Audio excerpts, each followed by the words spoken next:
If you are trying to enter your reading girly era, these are 5 of the books that I would suggest you start with. Trying to get back into reading as an adult can kind of be a feat, so I've wrapped up some of my favorite books and the books that got me back into reading to hopefully help you. Starting off with a book that rating-wise is definitely very controversial in here. It Ends With This by Colleen Hoover is actually the book that got me back into reading. I was trying to get back into reading and I was starting with like nonfiction, Atomic Habits and stuff, and I just like wasn't itching to read at night. And honestly, starting this put me in the book girly era that I am fully in now. I honestly think anything Colleen Hoover is a really good place to start. They're so fast paced, they happen really fast, and they're like really emotion driven, so it's easy to get invested. This is basically about Lily, who's recently moved to Boston. She meets the love interest Ryle, who kind of in the beginning sweeps her off her feet. It's like very much a whirlwind romance with a lot of serious topics. It's very easy to get like invested in this, and I feel like this is a really good stepping stone to get into some amazing books. Staying in a Colleen Hoover vein, if you're like a mystery thriller true crime girly, it's basically about an author named Lowen who gets a job offer to continue ghostwriting for Jeremy's wife who's fallen ill. There's a love story, there's a huge mystery, there's a huge twist at the end. I honestly couldn't anticipate it, which I was not expecting from a Colleen Hoover thriller, and I've had a lot of friends who started with this book and then started reading a lot. Next, we have my prized possession, my favorite series ever, Magnolia Parks by Jessa Hastings. These books are like Gossip Girl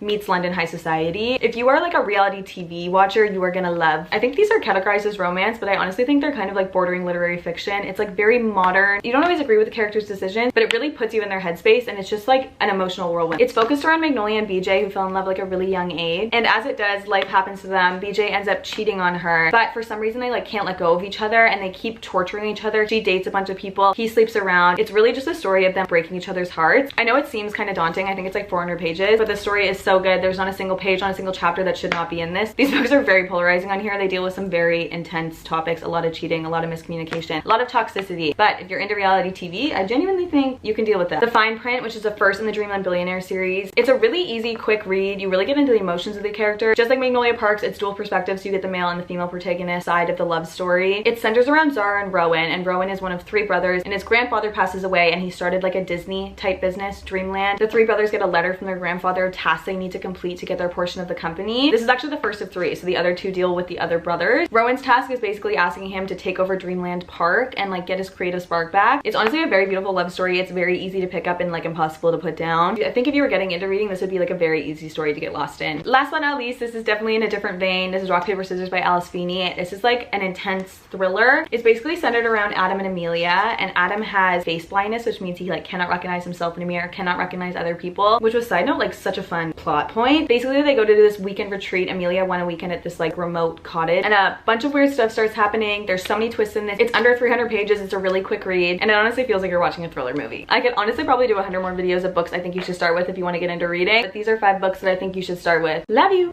Bye.